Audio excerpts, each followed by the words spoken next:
Welcome, ladies and gentlemen, Vancouver Resource Investment Conference, and we are now, it's afternoon, the first day at the booth of Endeavour Silver, and with me here is Bradford Cook, the CEO of the company, and of course we want to get a lovely update about the company and the silver market. Bradford, Happy New Year and welcome. Thank you very much and welcome to Vancouver. Thank you.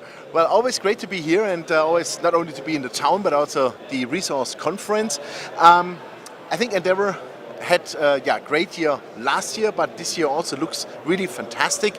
You just brought out, let's start with that first, some new resource estimates. Maybe some were in the first instant a little bit disappointed that, oh, it's only decrease, but I think there are missing some things, right? Yes. Maybe you can explain a little bit. Yes. But I think first it would be good for us to comment actually on this conference. Yeah. 1 year ago, this conference was like a bowling alley where you could roll the ball down the alley and you'd hear the echo. That's right. Yeah. Right? Yeah. What an incredible turnaround in this sector, this mining totally sector. Crowded.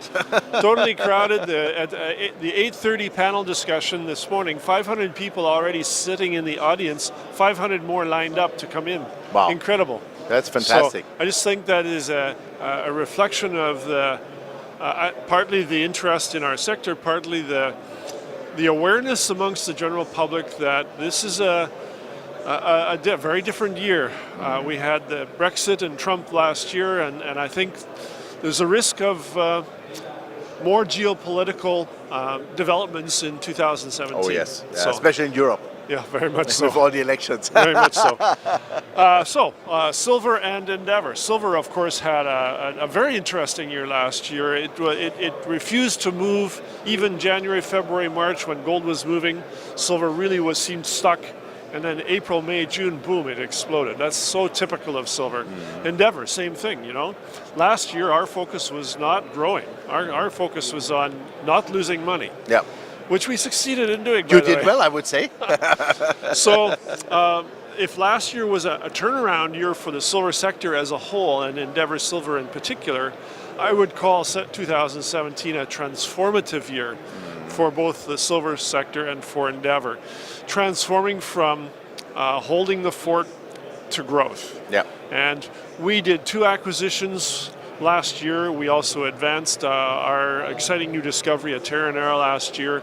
And when you asked me about the reserves and resource statement last week, there was a small dip in our reserves and resources based on the initial announcement because we did not include any of the new resources at 2 of our projects. That's a major difference. And those new resources will be coming in mid to late March. Okay.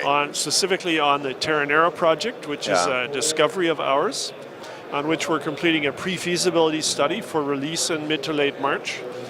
And also the first ever resource estimate for our El Compas acquisition, which we're actually putting into production this year, but we haven't announced the resources yet.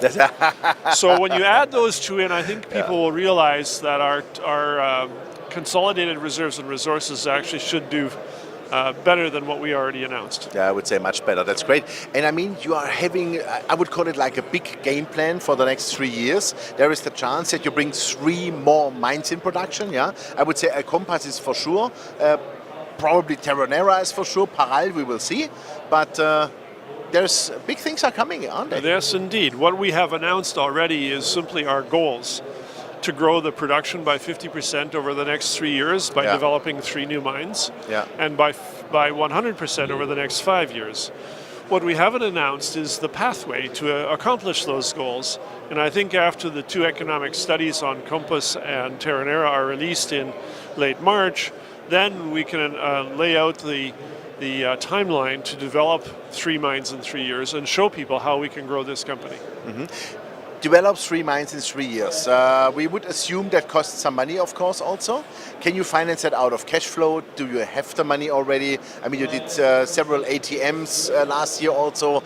You had a great cash flow coming up with the higher silver prices, gold prices, and we are both more bullish, let's say, on the silver gold price in the future. So maybe elaborate a bit on that. So we started planning for our growth last year, and as you know, we not only enjoyed free cash flow from the operations, but we did an equity raise to beef up the treasury.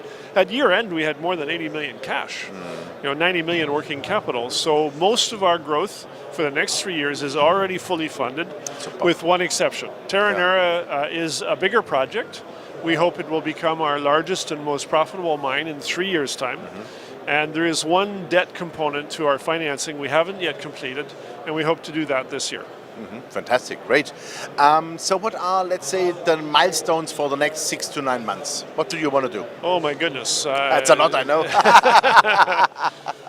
Well, we are releasing our guidance for production and costs. That's coming out next week.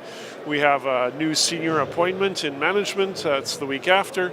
I think we have, in March alone, we have the year-end financials, of course, from our performance last year. The 2 economic studies and the 2 resource studies for Terronera and Compass, all of that is in March.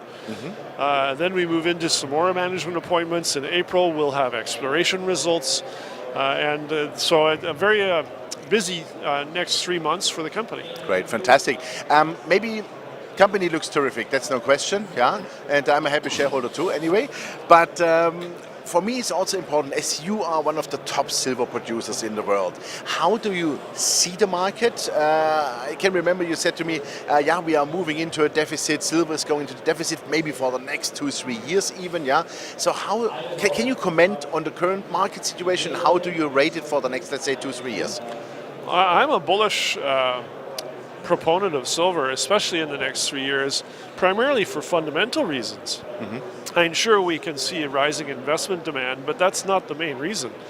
We've had now a structural problem in the silver market for several years. 5 of the last 6 years, we've had a demand deficit, falling short of supply. And so what we've seen is above ground inventories for silver starting to fall these last 5 years. With the lack of development of new copper, lead, and zinc mines that produce silver as a byproduct, we will finally see silver mine supply peaking last year. And I expect at least 3 years of reduced new mine supply. So, and that's simply a function of no new copper mines, no new lead mines, no new zinc mines. Wow. With falling supply and rising investment demand, it's a perfect storm for silver. I do expect silver to significantly outperform gold over these next 3 years. Wow. Are you able to give maybe a little bit of some price targets? Of course, we don't want to nail you on that, but just an idea. Sure. What do you think? Well, I think we'll see that last year's pattern will be repeated every year going forward. That is, slow out of the gates, lagging behind gold. And in the first quarter, typically February, March, maybe even as late as April, then silver will start to take off because of the fundamentals that are better than gold. So gold will always lead, silver typically follows, but because of the fundamentals, silver outperforms. And I see this year maybe a modest $16 to $19 range with 1 or 2 exceptions. I call this the year of the wild card because where will the next Brexit happen? Where what elections, whatever. What tweet will Trump come up with next? It doesn't take much to move these markets. In other words, to impact negatively the U.S. dollar and impact positively the prices of gold and silver. It doesn't take much. I see a wild card at $24 silver this year. For this year? Wow. I see That's a statement. I see a wild card into the $30 range. The year after. I see a wild card to the $40 range the year after, and then that's not even the top of the market. Great. I love that. That's a great final statement. Bradford, thank you very much for that, and yeah, we keep fingers crossed with the 3 new mines. All the best, and we look forward to your news, of course, to your news flow, and I'm pretty sure we see us soon at the PDAC and comment on that. Absolutely. I think we have the most aggressive organic growth profile in the silver space. Absolutely, three new mines in 3 years, and we're not done yet. I believe that. I know you. Great. Thank you very much. And yeah, keep it going and good success for the show. Very much. Thank you.